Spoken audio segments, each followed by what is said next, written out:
অভিশপ্ত হভেলি গল্পের পঞ্চম পর্ব রয়েছে। অভিশপ্ত হভেলি পঞ্চম পর্ব। সাইমা বেদির কাছে এগিয়ে গেল। তার হাতে ফ্ল্যাশলাইটের আলো কাঁপছিল।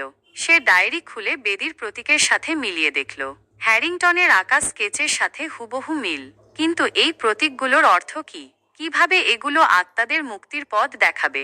নিরাপত্তারক্ষীরা ভয়ে পিছিয়েছিল। মন্দিরের নিস্তব্ধতা এবং চারপাশের অশুভ পরিবেশ তাদের মেরুদণ্ড বেয়ে হিমশীতল স্রোত বয়ে দিচ্ছিল। একজন রক্ষী অস্ফুটে বলল, ম্যাডাম, আমার মনে হচ্ছে এখানে থাকা ঠিক হবে না। চলুন ফিরে যাই।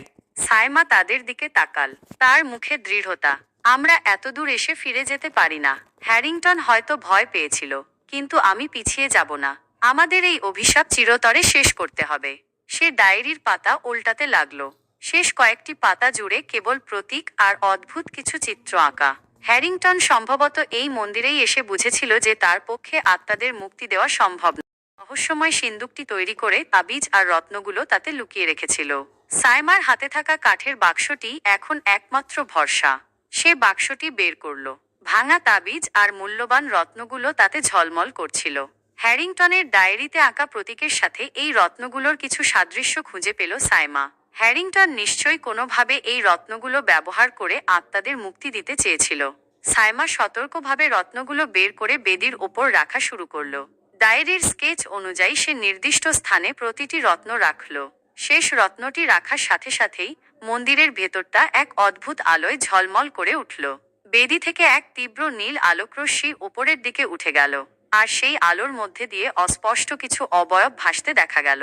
এগুলোই কি সেই অভিশপ্ত আত্মা? সাইমার বুকের ভেতরটা ধুকপুক করছিল। নীল আলোকরশ্মি তীব্র থেকে তীব্রতর হচ্ছিল।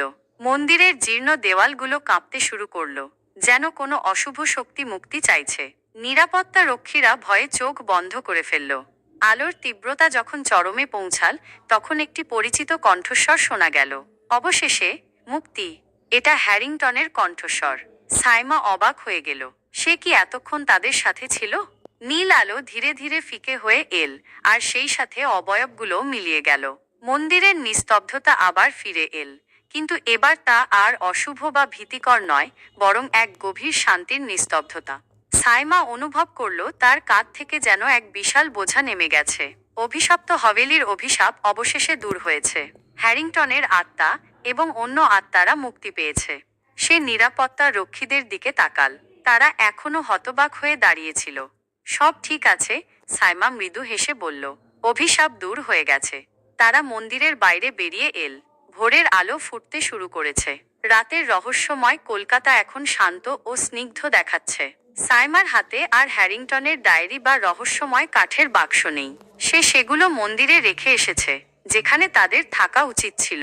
সাইমা কি সত্যিই অভিশাপ দূর করতে পেরেছে, নাকি এই গল্পের আরও কোনো মোড় বাকি আছে?